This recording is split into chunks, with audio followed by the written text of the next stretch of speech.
Why do I object the war against Iran? Remember the gambler syndrome? A guy enters the casino and wins against all odds.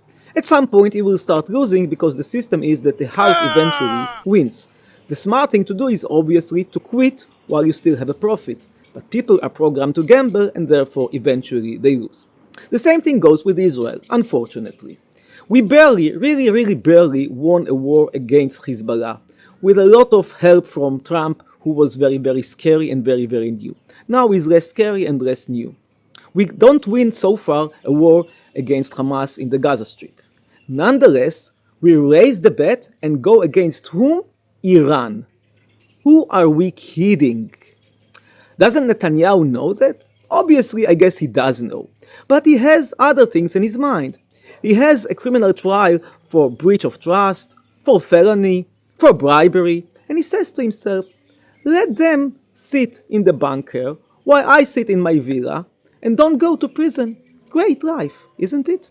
Wow. So now you will tell me, but what if the Iranians eventually have nuclear weapons? Well, let me tell you. Pakistan has nuclear weapons, and we don't go to war against them, although they are not exactly best buddies.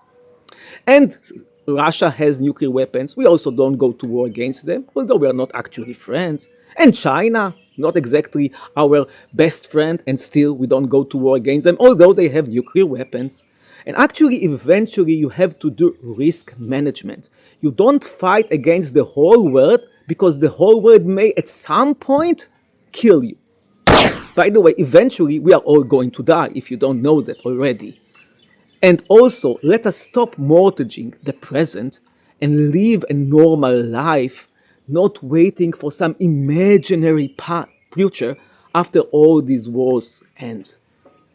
Thank you very much.